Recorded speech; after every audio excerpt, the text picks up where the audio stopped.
Welcome to the John Freakin' Muir Pod. Lace up those boots and sling on the pack for a romp through trails, short and long.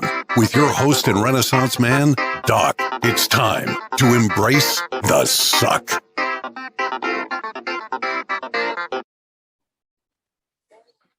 Welcome back to another week on the trail. I'm Doc, and this is the John Freakin' Muir Pod.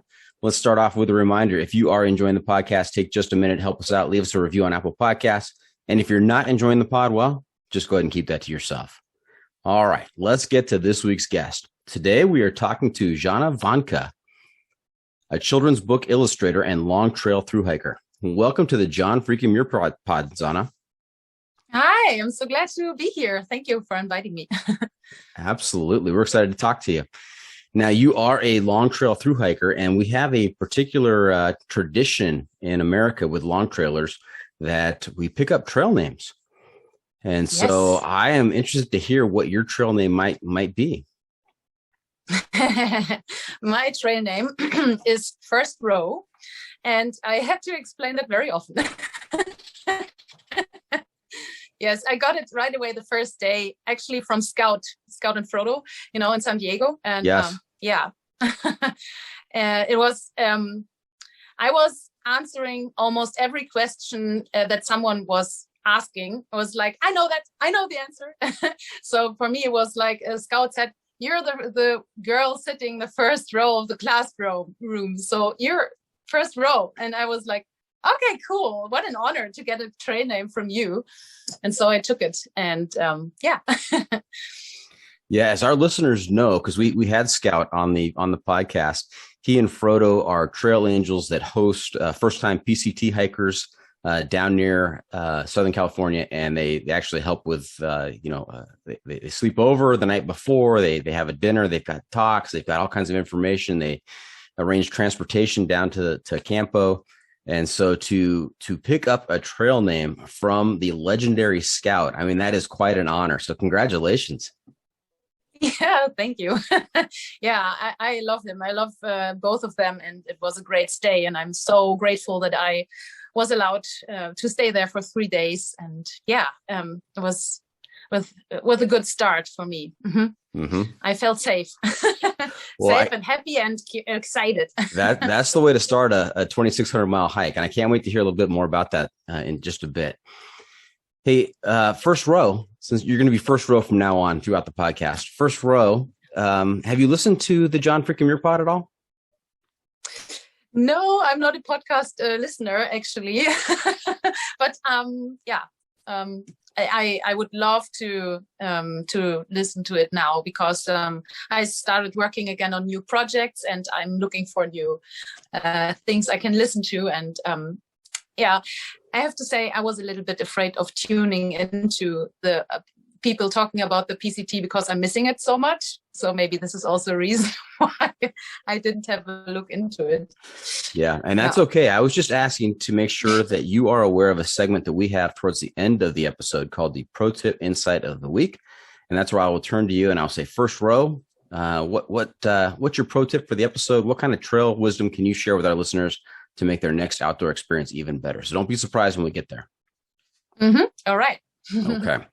Hey, another feature we've been doing this season is the Must Bring Gear Review, sponsored by the ultralight backpacking gear company Outdoor Vitals. And here's how it works. If you were to let a stranger pack your bag with pretty much generic gear for a multi-day hike, what is the one specific piece of gear you would insist on being packed? And if you've got a particular brand for that specific piece of gear, even better. So First Row, what is your must bring piece of gear? Oh, man.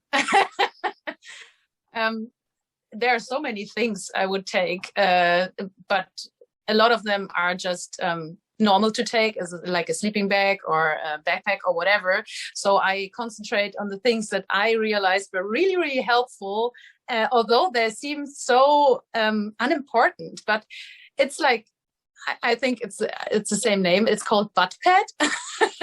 So it's so lightweight. It weighs almost nothing. And you can sit on almost everything, everywhere, and cactus needles and stones and, whatever, cold floors, cold grounds in Washington or whatever, and snow, and you don't get wet ass. So I just love this. And I don't have a brand for that. That's the first thing that came to my mind. The all important butt pad. Absolutely. Last summer I was on a hike with Yahtzee and Bindi in Mineral King in Sequoia, and Yahtzee had a butt pad. And every time we stopped somewhere, he'd pull it out and sit down, and I would make fun of him. I said, "Man, that is so bougie to have your own personal butt pad like that." And then at one point, he loaned it to me when we got to a spot, and I sat down on it. I'm like, "Oh, this is like next level. This is a good thing." So I had to apologize to him for making fun of his butt pad. Mm-hmm. Yeah. I was also thinking that in the beginning, it's like, oh, this is such a luxury item, and I should focus on really, just not taking too much. But then I thought, this is weighing almost nothing, and why shouldn't I just test it out? And I was surprised how amazing it is. Yeah, life-changing. Now, by now, our listeners are wondering, okay, she's got this lovely accent. Where is First Row from? Where is she calling in? And I have to say that it's probably an 8 or 9, no, probably more than that, 9 or 10 hour time difference between where we are right now. So I'm in Southern California, and you are in Hamburg, Germany. Yes, I'm in Hamburg, Germany. Mm-hmm. And is that your country of origin? Yes, I was born in Berlin. And I moved to Hamburg to study illustration. And since 2010, I live here. I love this place. Although if I hear about you are living in Southern California, I'm like, oh God, this is so close to the PCT. I'm yearning. Yes, absolutely. And so we're going to get into your background and the illustration piece a little bit later. We're getting close to that, but I want to talk a little bit more about gear and hiking first. And I've come up with something to help us have a good discussion. It's called the hiking pole, and it's not POLE like the two poles you have in your hands. It's POLL, like a survey. Mm-hmm. So this is a survey. It's a seven question survey that helps me give you a score on the crazy scale. From 1 to 100. So 100 is completely sane, and 1 is just absolutely bonkers. Okay. Okay. And you should know right ahead of time that there's an automatic 20-point deduction for any long trail hiker that I give this survey to, because that's you're a little bit crazy to start off with to go 2,600 miles and live in the dirt for a while. I think I didn't.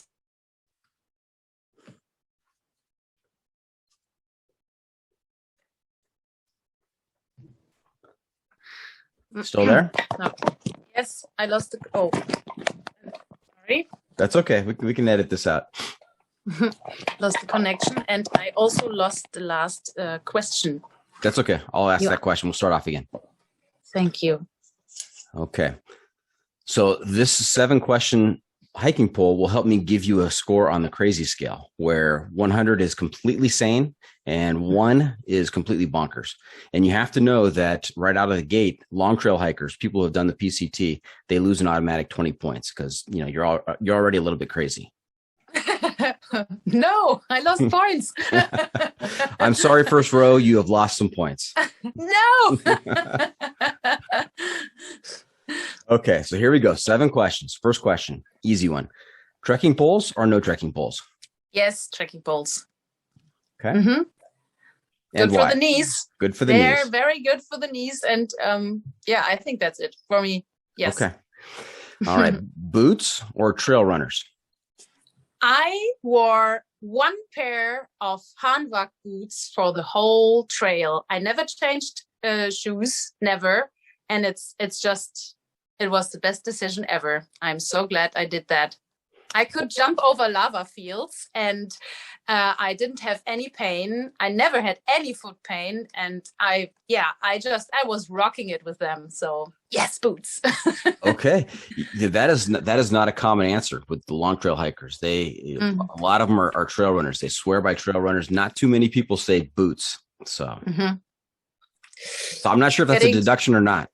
Yeah, I don't know. Am I losing points?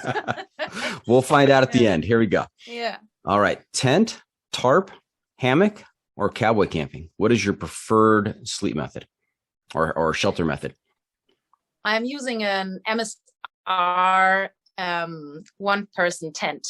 I love it because, I like to have some protection from, I don't know, spiders. I'm a little bit afraid of spiders and stuff like that. Or of course, also the rain and the cold, because you're much warmer in a tent. And I love the freestanding MSR because you can just build it up, take it, put it somewhere. You don't even have to use tent stakes to put it in the ground. You just, just go in and have a great time. Okay. Yes. All right. Next one, sleeping bag or quilt? I have a sleeping bag, and I never actually tried Quilt, but I use a Z-Pack sleeping bag without a hoodie. And I still have it, and I used it on several adventures. Yes. Now you're throwing out some pretty nice titles out there. MSR, Z-Packs. I mean, how much does your total kit cost? Oh my goodness. Well, I've actually no idea. I just thought before the PCT, I want to survive this thing. So I'm just buying the best gear ever. And so I don't know, maybe, oh God, no, I can't tell you. A couple of €1,000 because I also bought a very expensive rain jacket from Arc'teryx and stuff like that. So yeah. A couple €1,000. That might be another deduction. First row. Sorry. Another deduction from your crazy score. Oh shit. Well, I knew I was a crazy person, I guess. All right. This question is important. You ready? This is a big deduction depending on your answer here. So stove, cold soak, or stoveless? I'm using a stove. Okay. Yes, I'm. How is this thing called? It's just weighing 20 grams or 19 grams, and it's really super tiny. And it's called BRS, I think, or something like that. And it was very cheap, and it brought me it served me very well on the PCT the whole time. Yeah. Okay, so that was the one inexpensive piece of gear you have. Yes, actually, but it was the most lightweight cooking system I could find, actually. So it wasn't about the price; it was more about the weight. Okay. All right. Hey, is life better above or below the tree line? I just love above the tree line. I just love as often as I could. I was sleeping on summits, and I just love to be above the tree line and seeing the mountain range. And I don't know, it's just this freedom up there, and just this emptiness also. It's just getting rougher, and I just like that. Yeah, I agree. I love a good tree-lined walk. I love the forest, but there's something about being above the trees and just the incredible views and the sense of, desolation up there at the top. Yes. Also the loneliness and you're closer to the sky, and it's just so open, and something is happening there. My heart opens up. And I mean, I love trees. I love forests a lot, but this is so, I don't know, divine in a way. Hard to describe. It's just a feeling. Right. And there's a lot of forests in Germany, correct? Remember, I know the Black Forest is there. Yes. Yeah. And I don't know. There's a lot of forests here, also around Hamburg, and I love that it's possible for me to take just the train to very, very easily, just 20 minutes, and be in the forest. And of course, the forests in southern Germany are richer in a way, and more juicy, and and also, of course, they're closer to the mountains, the forests, and everything is flat. In northern Germany. Yeah. Okay. Yeah. Hey, final question. Now we have three long trails in America that if you hike them, you become a triple crowner, right? And the three long trails are the Appalachian Trail, the Continental Divide Trail, and the Pacific Crest Trail. And they all run north to south. And so the question is, should those long trails, should they be hiked northbound or southbound? I think there's no should, because you just should listen to your heart. And I don't know, I walk northbound the PCT. I think I also decided to be in a community in a way, but if you want to hike the PCT southbound, then you will probably have less people on the way. This is more for people who like more the solitude. And I don't know. It's just, I think, a decision of taste. Yeah. What do you like best? And I wanted to hike the CDT next. I don't know when I can do this. But I think I would hike it southbound this time. And it's just a feeling. And I think you should listen to that. Yeah. All right. First row, you survived the hiking poll. Some very solid answers. Just that 5-point deduction on the boots and trail runners question. So solid score of 75. Congratulations. Nice. Thank you. Phew. I survived. All right. Yeah. Hey, let's back up a little bit before we get too far down the trail, and let's talk about your background, where you grew up, what kinds of sports and hobbies you were involved in, and how did you get involved in the thru hiking cult? And we call it a cult because any group that convinces you to live in the dirt for 4, 5, 6 months, that's got to be a cult. No judgment, just stating it plain. Yeah, I grew up in a family that loved to go outside. And I just remember first time when I was, I guess, 7 years old, and we had the first time visit in the mountains in southern Germany. And I remember it like a picture or like a movie scene. The moment we drove back from the mountains, I was sitting in the back of the car and crying like hell, looking at them and seeing them disappear at the horizon. I just wanted to be in the mountains. And then I don't know, after a while, I guess, but yeah, of course, when I was in school, at some point I was allowed to do my own adventures. And then I went with some people into the Pyrenees, and I just realized this is amazing. And I just want to do this more often. And it was always too short. Always when I came back from the mountains was like, oh, dude, I just want to stay here. My biggest wish was to stay as long in nature as I could. I mean, without going to towns or to the cities and or to live there. I just wanted to live in a tent away from civilization as long as I could. And yeah, and I don't know, it just happened that I accidentally kind of stumbled over 2 books that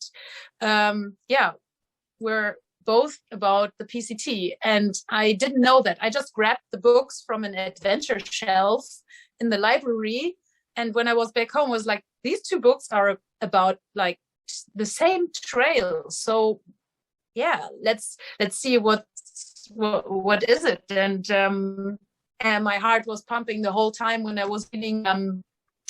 In German, or I think it's also in English, Eat, Walk, Sleep by Christiane Thürmer.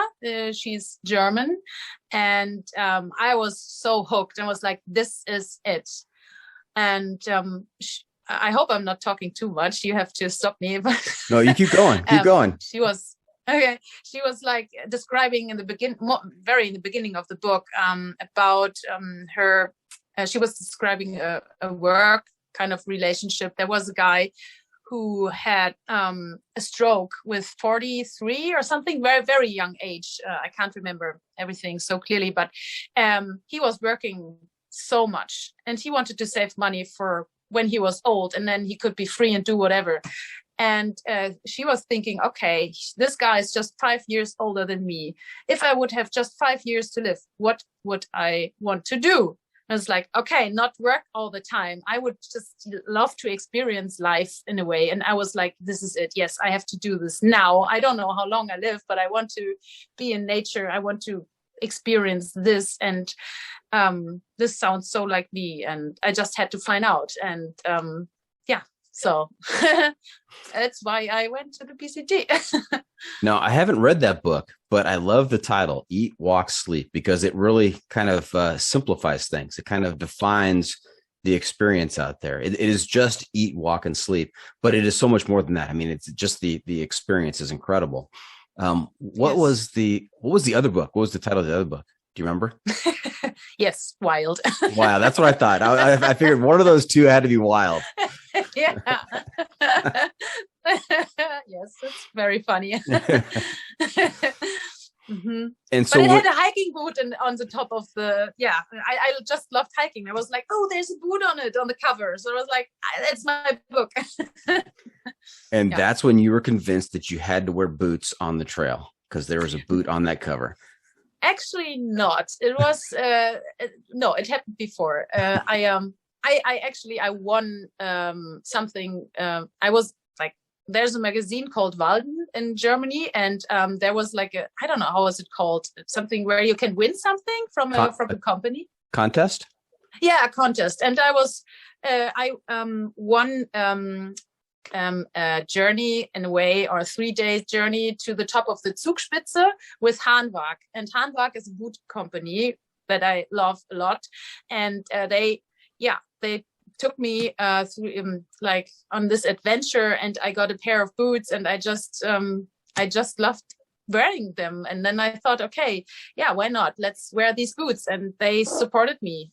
They said, yeah, when you're going on this fucking adventure, we're going to give you these a new pair of boots. Just tell us what you want. And I was like, whoa, this is amazing. Yeah. So okay. Now, you mentioned earlier something about illustration, and I know, I typically ask at this point, how you pay the bills. What do you do to finance your trips, your adventures? What's your career? And so, tell us a little bit about this illustration gig. Okay. I just love drawing a lot, and I was drawing my whole life. When I was young, 1 year old, I just started drawing and didn't stop in a way. And and I wanted to earn a living by doing this art. And I studied about, I think, 8 years. It wasn't necessary, but it was very comfortable. And I was also already doing books and puzzles and stuff like that in the time where I was studying. And when I felt safe to earn a living from, my job, from the job I chose, I got the master degrees, and then I hiked the PCT. And when I came back, I jumped right away back into my job. And I just love my job because usually I'm doing nature illustrations, and I'm drawing animals, and I'm drawing landscapes. I just love that I can spend time during my work in my head, and in my head I'm going to nature. So this is just amazing. So I'm working with different companies, different publishers, and it's easy. It's just the tasks are just flowing to me. I don't even have to do much. It's just happening. So it's a good the good vibes. Yes, that's great. Any future plans on an illustrated PCT book? Yes. Yes. Yes. It was really like I already wanted to do this book from the moment on I was actually on the PCT. I was like, this is an adventure worth drawing also, and also writing in a way, writing down. So I have a diary where I just wrote down every day what I experienced during that day. And I thought using that for the book, of course. And I want to do something different. I love drawing with pencil. This is where I started. And I want to do just amazing drawings from every day that I spent on the PCT. And I'm wondering how the text will be. I think it will not be just diary form, because I was on a spiritual journey in a way after the PCT, and I want to involve all these things that I learned and help others in a way to be themselves and to believe in themselves, and to enjoy every moment and to be in the moment and everything. I just want to put it all into this book, and would be great. Well, sign me up for an early edition, and if you wouldn't mind, please autograph it for me. Ooh, yay! Of course. Now, what did your family think about you taking off to America and walking from Mexico to Canada? I mean, they had to have some concern over that, didn't they? Yeah, my mom was afraid, but I was super amazed that she was right away saying, of course, you need to do it. But then it was 1 month till I was flying. And of course, she was thinking about all the things that could happen. And I mean, there are dangers out there. And we talked about it. And I said to her, I'm living the best life I can ever imagine. If I die out there, it's totally fine. I love my life. I love my life until this point, and I just want to do what my heart is saying, and I just want to be in nature. And if life wants me to die out there, then okay, but I'm doing everything to not die, of course. And don't worry, I have everything planned, and I'm not stupid. I will take care. And so that helped her, and but it was good to say. And Mom, I spent 3,000 euros on gear, so I'm fine. Yeah. I'm surviving with that. Yeah, absolutely. And then during that time, I had a boyfriend, and I was really happy that he was supporting me. He said, "Yeah, do it. I don't want to come with you because." I think he didn't want to hike half a year. But this is for some people, something for some people, but not for everybody. And I just love walking, so I was really glad that he said yes. And Now, so one of the themes that comes up again and again is just the positivity of the through hiking family out there, that all the through hikers really support each other, and it's a great community. And people, the initial reaction for a lot of people is, well, aren't you what about the strangers out there? Isn't that going to be dangerous? And for the most part, they're all very, very positive and helpful. But I do know that, I talked to the author of Alone in Wonderland, Christine Reed. Have you read that book? No. It's a good one. It's written from the perspective, her perspective of a young lady alone on the trail, and the things that she has to think about and worry about and deal with, and things that I, as a male, didn't automatically think about this kind of stuff. And so, yes. Did you have any kind of worry or trepidation being a young lady on the trail, hiking by yourself? In the beginning, like before the PCT, I was thinking about that because it was my biggest concern, actually.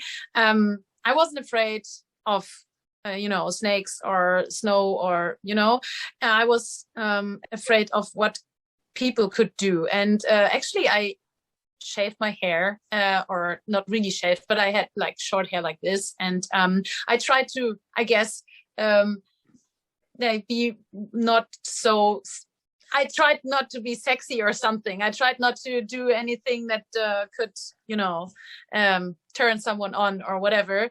But once I was on the trail, or the moment I was on the trail, I kind of lost the fear of everything, especially because I was meeting so many wonderful people out there. And I thought, I'm living in a city with, I don't know, how many million? A lot of, I think, 3 million people, or at least 2 million people.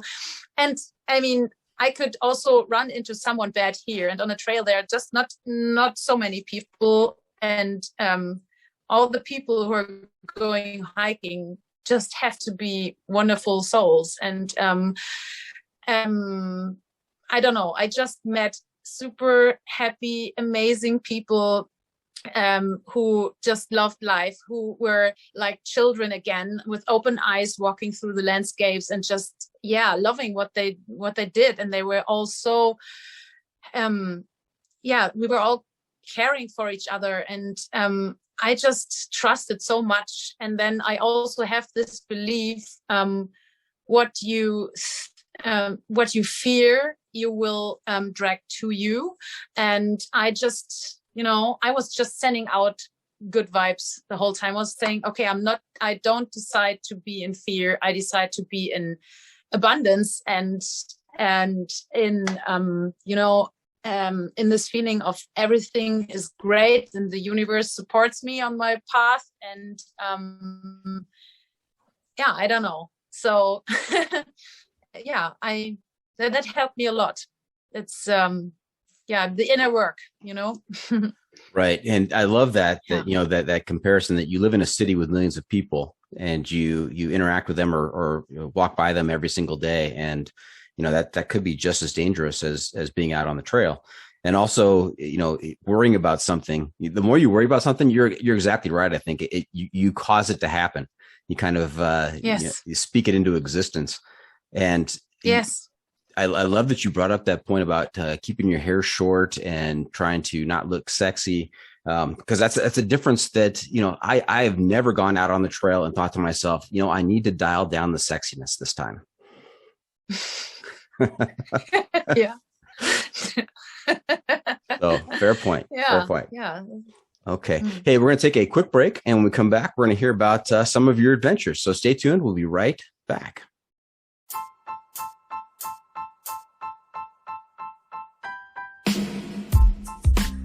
The John Freakin' Muir Pod is sponsored by Outdoor Vitals, the ultralight backpacking gear company whose mission is to improve the mental, physical, and emotional health of mankind by facilitating impactful outdoor experiences. Outdoor Vitals creates innovative technical products with confidence-inspiring education that empower outdoor ultralight adventurers. Their focus on performance enables you to live ultralight with gear you can actually be confident with. Whether you're looking for an ultralight sleep system, shelter, or pack, or if you're looking for top quality apparel for the trail, you can find it at Outdoor Vitals. Do yourself a favor. Live ultra light.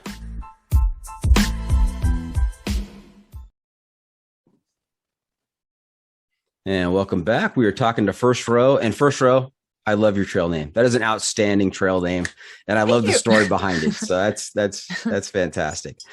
All right. Now, we've talked to a few people on the podcast about some European hikes, but not a lot. I mean, we spend most of our time in America or Canada talking about all the hiking adventures that are available here. But I'm curious and want to hear about what you've done in Europe with hiking. And I know that one of them is the Tour de Mont Blanc. Mm-hmm. You tell us a little bit about that. What are the details on that hike? How long is it? What kind of environment, etc.? Actually, it's not that long, because I wanted to elongate that trail, and after the Tour du Mont Blanc, to hike the Haute Route, that would have been around 30 days. So the Tour du Mont Blanc is just walking around the Mont Blanc. I don't have the kilometers in my head, but it's just a very beautiful tour. And I just I think it's I can't tell you the kilometers, I'm sorry. You have to look that up, but it's going through 3 countries, so France, Swiss, and Italy, and and I hiked it very early season in June because I wanted to be alone. I just also love spending time alone out there, although the trail community is always amazing, but sometimes I just prefer being just by myself. And I had a lot of snow, and I had to take my micro spikes, and I stood up very early in the morning to make sure that the snow was not slushy, but still so that you can walk on it, on top of it, you would have a better grip. And I was on that tour, I was completely alone. Everywhere where I got to, there was nobody out there, and I was happy that I took my Garmin InReach Mini with me. So sometimes I was on the, how do you say that, on a very steep path on a mountain, and I was walking through snow, and there was nothing to my side, like next to my side. I was like, okay, if the snow would fall away, slip away, I would be dead. And I was like, okay, just focus, everything is good, and you're doing this. But I was really grateful that I had this thingy with me, although it wouldn't have saved me in that moment. But in the end, I don't know, it gave me some confidence, and I just saw so many wild animals, like these ibexes and with the horns, and the little mammals, and not mammals, how are they called? The Marmots? In German, it's Murmeltier. Marmots. Marmots, yeah. I just loved it. I loved to stand up early in the morning and to breathe the fresh morning air, which was still cold in the beginning of June in the mountains. And just an amazing tour. Next time I will continue this. I couldn't continue. I wanted to hike after the Tour de Mont Blanc, the Haute Route, and that is going from the Mont Blanc to the Matterhorn in Swiss, and it's also a very, very beautiful tour, a lot of peaks, and just amazing. I love this landscape. The Alps are just fantastic. So comparable with the Sierras, actually, I have to say. Like, having these mountains is just, I'm very grateful that I have a country with such beauty. Yeah, absolutely. Now I have to stipulate right off the bat here to all, and apologize to all of my European listeners out there, that my heavy American accent, I do not do justice to the Tour de Mont Blanc. You pronounce it much better. Say it one more time for us. Tour de Mont Blanc. See, that's just a lot. That's a lot better sounding than the way I said it. So. Yeah. Yeah. Very good. Now, was the Tour de Mont Blanc, was that your first multi-day hike, or had you done some preparation hikes before that? No, I not during that year, but a year ago I hiked also through the Alps just without plan, just hiking as much as I wanted, and I hiked also the Laugavegur in Iceland, which is also a most amazing trail with just great landscapes, a lot of waterfalls, a lot of emptiness, and no trees at all, and stuff like that. And so the Arizona trail that I wanted to hike this year would have been the longest from all the trails after the PCT. And I really have to say that I'm missing it. I miss through hiking. I miss being out there for a long time. So, yeah. Yeah, and you should be on the Arizona Trail right now. You had planned to be on the Arizona Trail. You'd probably be 9-10 days in right now. But something happened. Something happened. Yeah. Tell us about that. Yeah, it was just I had prepared everything. My backpack was packed. I planned the route, like I planned everything, where I would be and how many days it would take me to. Like, I was just thinking how many days it would take me from one place to the other, and I had the flights and everything. And 2 weeks before my flight, I just checked what I needed to, vaccination or whatever, to fly to the US. And I had COVID last year, and I was vaccinated one time afterwards. And in Germany, this means you're fully vaccinated. You don't need anything anymore.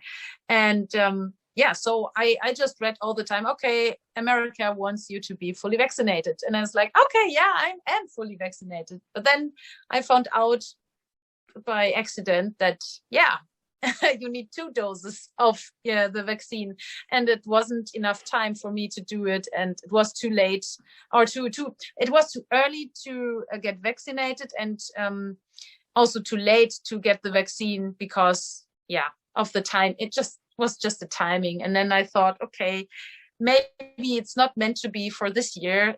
There has to be a reason. I don't know. I believe in the path of life, that life does make mistakes. And I said, the trail is not running away. I can do this next year. And when I'm then the second time vaccinated or whatever, or hiking it southbound, actually, maybe I'm still thinking about that. But I have another plan. Europe is very beautiful, and I will cross the Pyrenees this year. It's a 2 months hike, and from the Mediterranean Sea to the Atlantic Ocean, and will be fantastic. And not as dry as I wanted my hike to be, because I love the desert, and that's why I wanted to go to Arizona. And but then I think, okay, you can do it next year.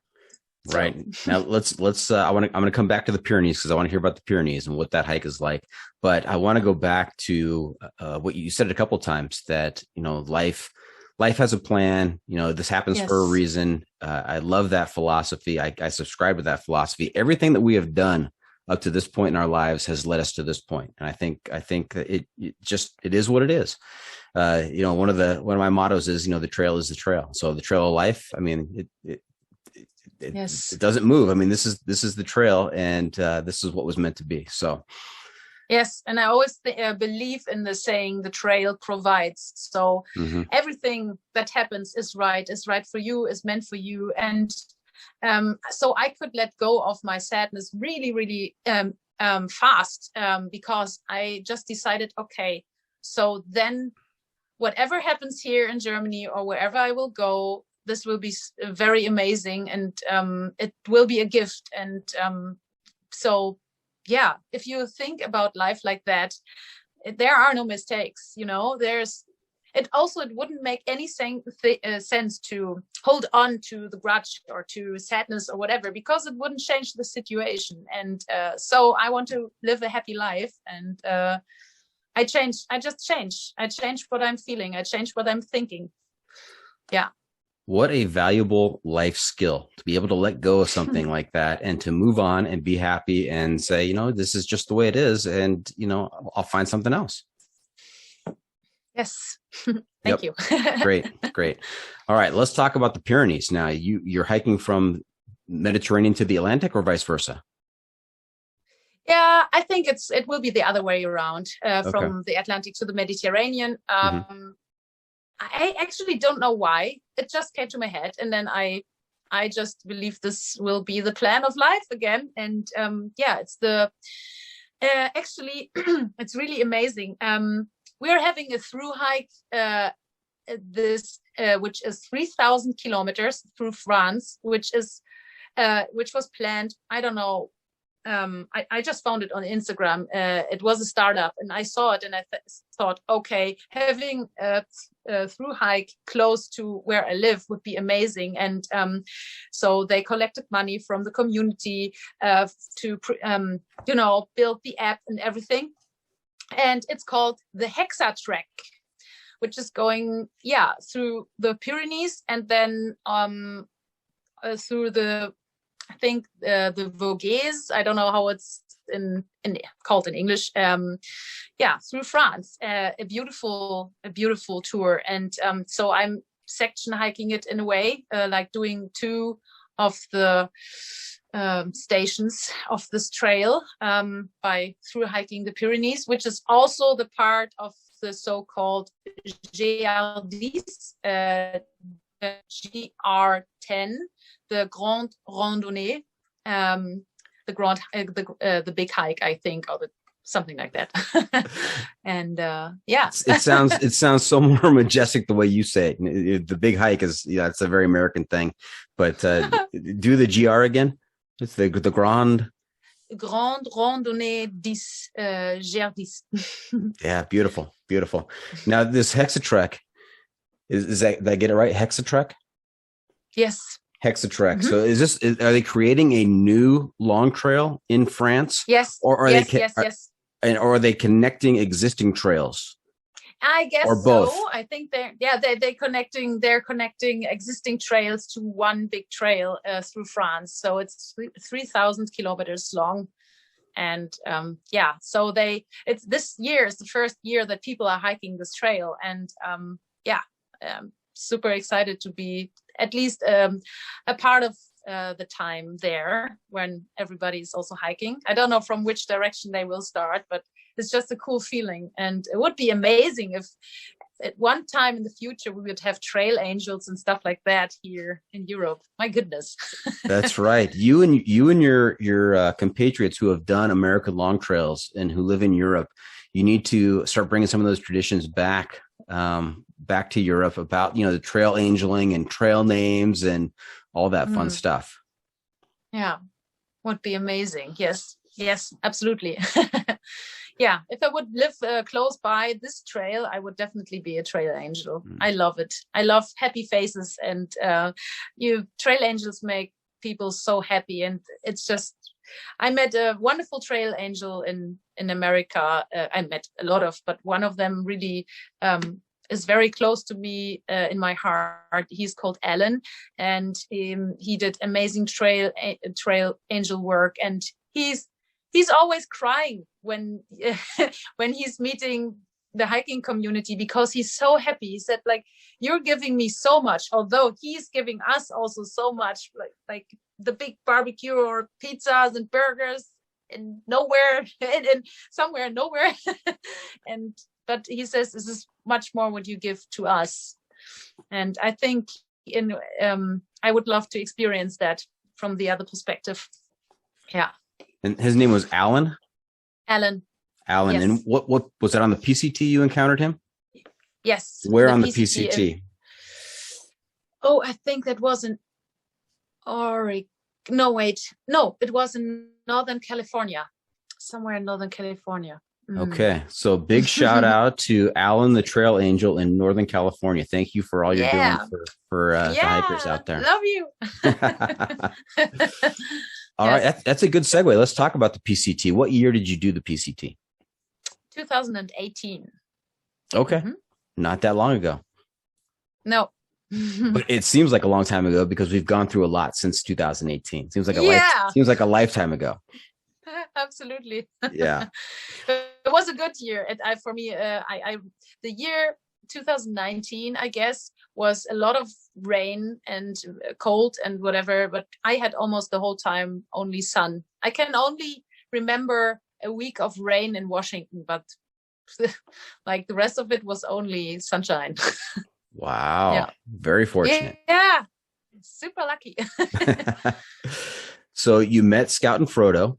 You're given the trail name First Row, and then you started out from Campo. And as you were getting ready to start out, you're there at the border. What is your biggest fear? What is your biggest concern as you are looking northwards 2,600 miles and thinking about, what's ahead of you? I think I thought about, my goodness, I will cry a lot when I have to leave this trail. I already knew it would be so amazing. It was like right from the start, I thought, fuck, if I would have ever to leave this place, I will be very sad. But, of course you learn. And in the end, you will say, okay, life is going on and you will have more beautiful adventures. And life at home is also nice. Now, hang on a second, First Row. You're telling me that on day one, you're already thinking about post-trail depression? Yes. Oh, my gosh. Yay. was like, I don't want to leave this nature, this life. I already knew, okay, sleeping in a tent, meeting great people, seeing all these beautiful landscapes, being in the here and now, and not having any responsibilities. I already knew what was out there and waiting for me, and being free for half a year.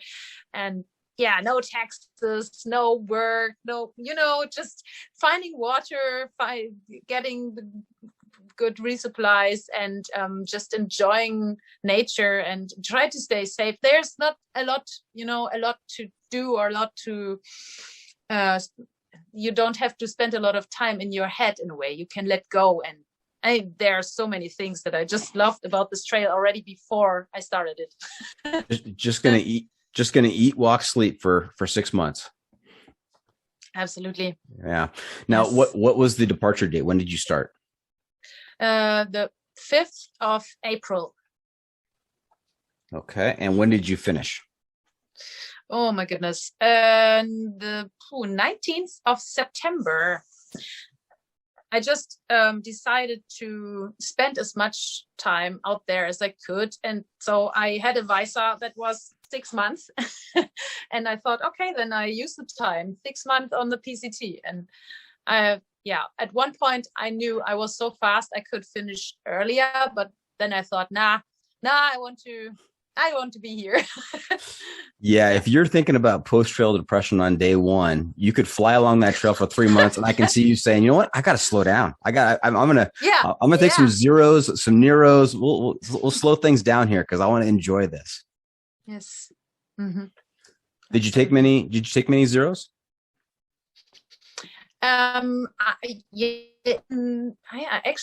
didn't count them. I just, I was just doing it day by day. I think I did.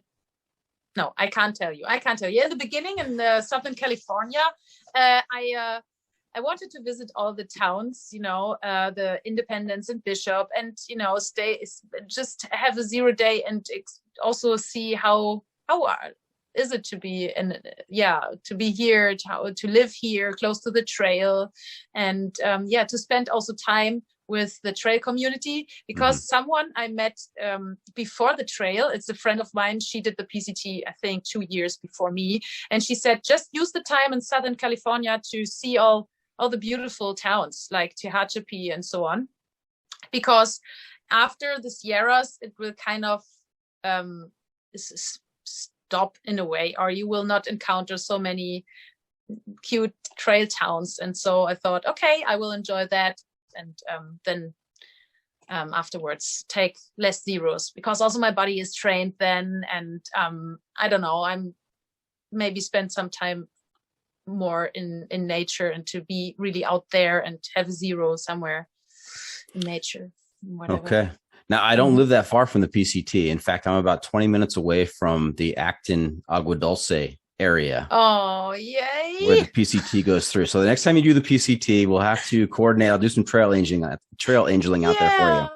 I don't know if I can live up to Alan's standards, but I'll do my best. I would be so happy to see you out there. It would be so amazing. This is just, oh my goodness, to see a person that you only met via Zoom, and that person's living on the other side of the world. This is just crazy. And I'd love to do the PCT again. And I was a friend of mine, Mango, another beautiful soul living in Australia, with whom I hiked also parts of the trail. We wanted also to hike Washington southbound in 1 year, but then something happened, and I don't know what that was. Maybe also COVID or something. Maybe she wasn't able to leave Australia, but we said, okay, we need to hike the PCT again one day, and would love to share this experience because we're both great nature lovers. And I'm going to see you, I guess. Now, first row, tell me that you've read Scout's book, Journeys North. Yes. Have you read it? Oh, yes. So good, right? So good. I cried. I couldn't stop reading. It's just amazing. Yeah. I love the watermelon story. Did you read it before or after your trip? After the trip. After you met him and realized he had a book out there? Nice. Yes. Okay. Yeah, I took it on my journey to like, I thought, okay, I'm carrying a book. This is crazy. I should not tell anybody. This is not lightweight. But I just wanted to spend some time on the PCT in my evening hours in my head. And yeah, it was a great decision. So I'm really thankful. Great book. You have to read it. Yes. Now, I don't think I asked you earlier. What was your pack weight? What was your base weight on the PCT? Actually, I never had the chance to weigh my backpack. So I'm sorry, this is a question I can't answer. I never had this thingy to hang your bag on. And I think I weighed everything, but I forgot because I realized it's not important. As long as I feel comfortable. Why do I have to know the numbers? People have different bodies, and some are stronger, some are weaker, some have more back problems, whatever. And I was able to carry at one point, I think I carried 8 or 9 liters of water because there was a waterless stretch in the desert section, and plus the food and everything. I was fine. I just didn't really feel it in a way. Okay. Yeah, we have a saying in America. Not sure if it translates to Germany, if they have the same phrase, but ignorance is bliss. Mm-hmm. Right? If I don't know about it, I don't have to worry about it. Right? So if Absolutely. There's one thing to be carrying a 40-pound pack and not knowing it, but then knowing that it's a 40-pound pack, you're like, oh my gosh, I'm carrying 40 pounds. That's just yes. More baggage. I love that. Yeah. Ignorance is bliss. And if ignorance is bliss, then sometimes I'm the happiest person on the planet. So there you go. Yeah. Amazing. All right. Did you have any amazing moments or scary moments or, oh my gosh, what am I doing out here moments on the PCT you'd like to share with us? I think the most scariest moments was actually when I became sick, and I was suffering from heat exhaustion, and that was actually right after I met Ellen. And that was a very, I was really fortunate because I hiked, I guess, after I met Ellen, 20 miles or something, or 15. And then I really felt so bad. I felt so bad. I couldn't walk. I walked 1 meter or 2 meters, and my heart was pumping a lot. And I thought I would die. I would get a heart attack or something. I never felt that bad. And I was so happy to have Mango with me. She said, okay, we can, I think it was 20 miles or 30 miles. I forgot actually the number of miles. We can hike on. And because I think it was Lake Tahoe that was close to that place, or we could hike back, which is not so many miles. And I said, I need to go back. And she said, okay, I will accompany you and I will skip that section for you. And I was like, you can't do this. This is your through hike. And she's like, no, I love you and I support you. And we're like, I will not let you alone here. And she was carrying all my food. She was carrying my water so that she has had like almost 2 backpacks on her back because she wanted to support me. And I was crying a lot on my way back to Ellen. I was so fortunate that he was still there because he said he wanted to stay 2 days or 3 days, or I don't know, doing his trail angel work. And yeah, they helped me, bringing me away from the trail for I think a week or so. I just had to recover. And but that was really scary because I knew, okay, if I would have been alone here, I don't know, I think I would have had to crawl, or I actually used my Garmin. Push the button. Yeah, push the button. That was scary. But river crossings were fine. I had more fear before I was doing them than when I did them. I thought, okay, that was easy, but maybe we had a low snow year. And I think you asked amazing moments or something. Mm-hmm. It's so funny because the there were the moments that I remembered when you asked me were not like really, glorious. I just remembered this one moment. I was walking through Southern California, and it was evening and the sun was very low. And I suddenly realized that these tiny stones on the floor had these huge shadows. It's like, I was kneeling down. It's like, how can this little stone like you can have such long shadows? And it touched me so much. And seeing all these long shadows from all the small stones on the floor, I really had to cry. And there was another similar moment. I was walking also in Southern California through a burned forest section. And there were these trees that looked like pencils in a way, because they had no branches and nothing. They were like fingers from the earth pointing to the sky. And I was like, this is so big. This is just, I can feel God within me and all around me. And it was so powerful. And I was looking for these moments. Before I hiked the PCT, I thought I need to experience the things that are in between the lines, the things you can't see, the things you only feel. And these were two of these moments, and very intense moments. And they hit me by surprise, because they were so, not these glorious, I'm sitting and eating my breakfast in the morning on a mountaintop and the sun is rising, which I did. But I remember these things first. Yeah. First row, I have to tell you, I got the chills listening to you talk about that. I've got goosebumps. As soon as you said little stones and long shadows, that struck me. That's a powerful moment. And it's a little moment, right? It's not sitting on top of a mountain, right? It's this little moment that you realized as you're out there hiking near sunset. And that's just profound. It's in between the lines. Exactly. You put that so beautifully. Thank you. Thank you. Thank you. Okay. Yeah. Now, I hate to ask this next question, because I know kind of the answer I'm going to get. And that is, someone who suffered from post-trail depression on day one of a 2,600-mile hike, as you got to the Canadian border and your hike is coming to an end, what are the thoughts? What are the emotions running through you at that point? Crazy, because I thought I would have huge emotions. I was imagining this moment, and I like a couple of times, of course, everybody is doing that. This is the end.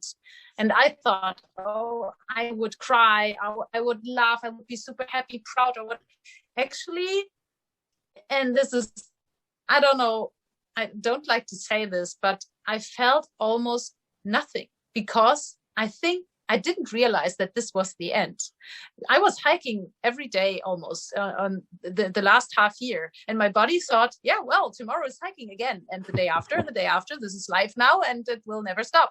So I didn't realize really that this was the end. And I was, yeah. Of course, it's like, okay, you see on Guthook, which is now far out, you see, okay, it's just 1 mile to the monument. Crazy. And it's like, this went so fast, like this the whole time. And it was so like a blink, of an eye, or like, I don't know how you say that. Yeah. Yeah, and then I reached the monument, and then I hiked the 8 miles to Vermilion Valley, or no, not Vermilion. How's it called? Something with V in Canada. I hiked the last 8 miles to the place right. Everybody's hiking to. Yeah, I don't know. So I think trail depression, or the end of the trail, hit me when I was really back home, not in America or Canada anymore. I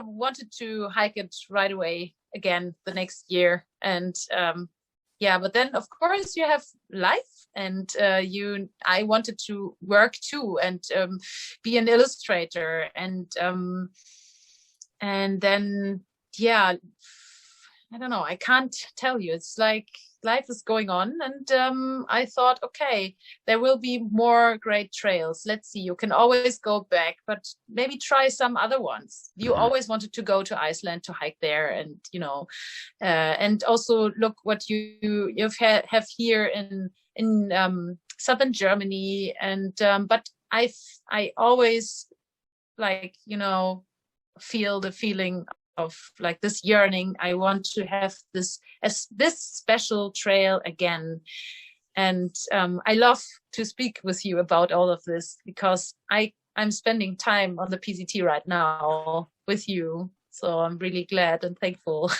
Nice. That's great. Yeah. That's great. Any interest, first row, in becoming a triple crowner and doing the other two long trails in America, the CDT and the AT? The CDT I'd love to do at one point, I'm very sure, but not the AT. It's not, I think I have the feeling I don't need to prove anything to anyone. I just want to hike what I like, and I just love the heat. I love the dryness of Southern California, for example, and the Arizona trail, and there's also a trail that is going through Israel, and I just love these very hot, dry trails where you can almost, I can imagine like my mouth is getting dry, and I can feel the crackling of the earth and the wind going through all these dry desert plants, and I love the colors of the yellows and whites and oranges, but this is what I want to see right now. Maybe at one point it will be different in the future, but right now I don't have any yearning to go to the Arizona, the Appalachian Trail. Yes. Hey, fantastic. Great description there. I could see you. You were walking in the desert there as you were describing that for us. Yeah, yes, I was. Hey, first row, you know where we are? Where are we? We're at that time of the episode where I ask you for your pro tip insight of the week. What bit of trail wisdom can you share with our listeners to make their next outdoor experience even better? I would say, just live life to the fullest every moment. Don't worry. Just don't worry about the future, and don't think about the things that await you back home, or the things that could happen, or whatever. Just stay where you are.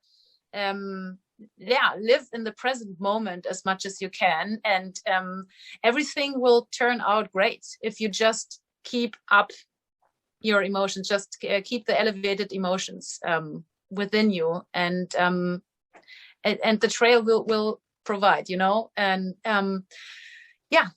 actually this helped me a lot, and you can worry about this trail ending, or that you have to work, and how will the money how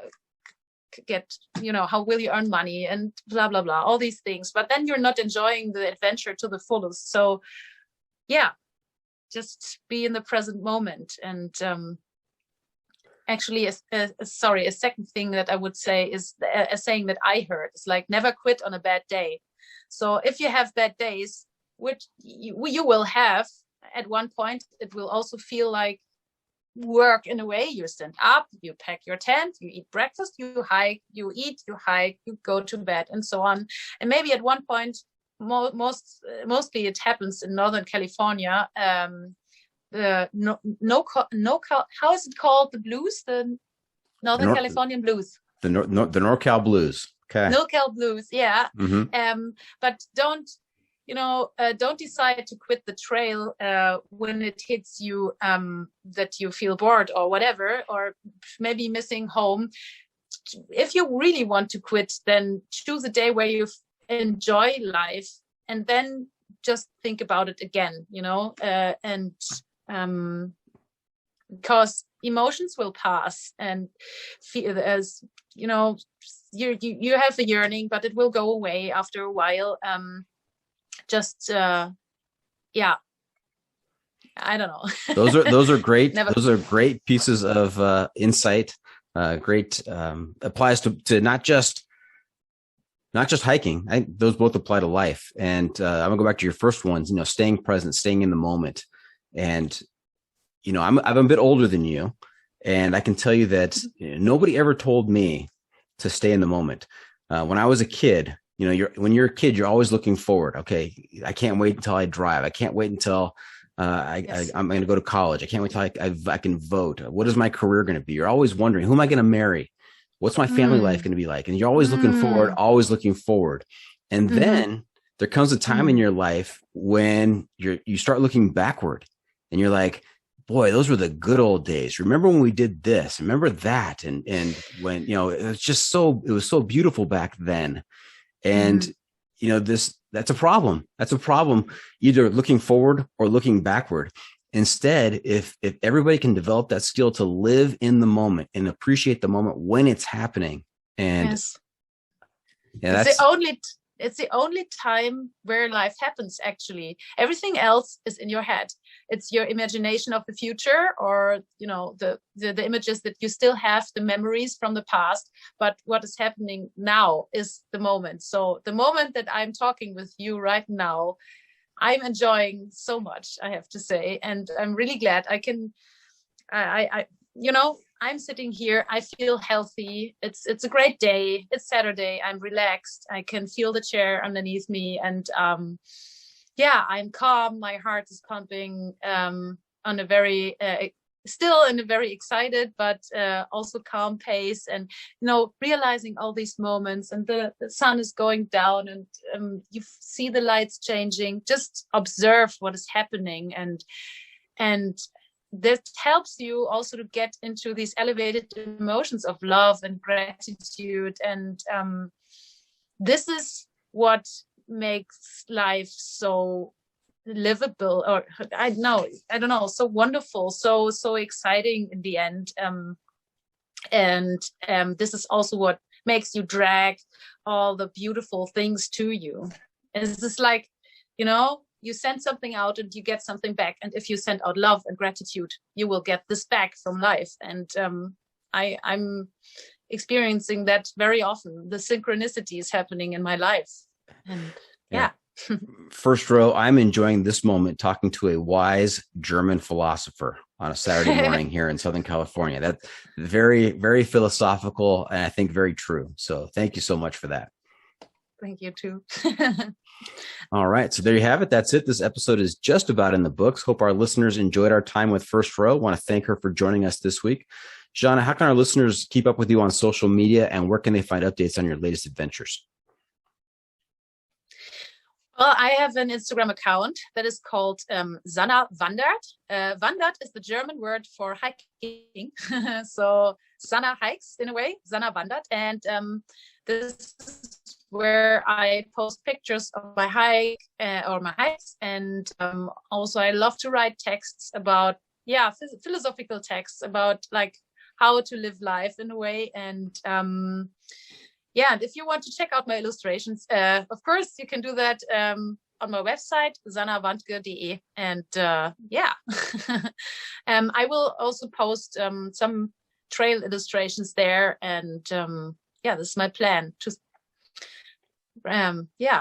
draw my memories in a way. And I have some of them already up there. And as you said, this is an adventure worth drawing. Absolutely. Remember to check out the pod on social media as well. We're on Facebook, YouTube, Instagram, Twitter, and TikTok. And if you have comments or clips you want to share, you can send it to me at johnfreakinmuir@gmail.com. First Row, I'm also looking to you to share a recommendation for a book, a movie, documentary, some sort of outdoor adventure media to keep our listeners in touch with the trail. We call this our adventure media recommendation. What do you have for us? Well, you said already Journeys North, and the book Eat, Walk, Sleep. I don't know if it was translated, but I really loved that one. In German, it's called Essen, Laufen, Schlafen. Ooh, recommendations. Actually, that's a hard one for me. What else did I read or see?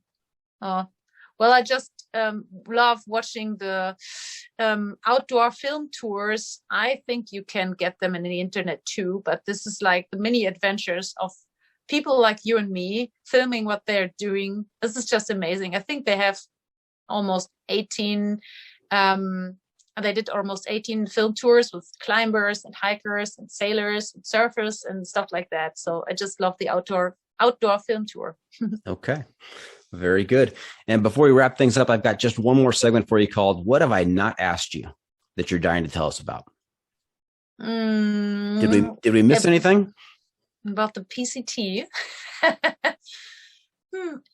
Actually, there's so much to tell you about this big adventure. I think I could talk about so many things, but I just love that we were talking about, the things that are not, only the things that you can touch, but also the things that you can feel. And actually, I would say also, if you ask me for a book recommendation, I can only say I just love the book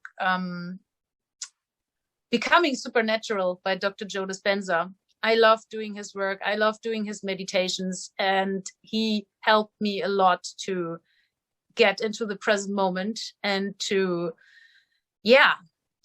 look what you're like, observe what you're thinking, and so what you're sending out and what you're feeling, and your life will change if you change your thinking and your feeling. And this is something, this work is what I'm taking on my trails. I love to do this and to merge with nature, but also merge with dissolve into nothingness. And I can recommend that very much. And so this is what I want to say.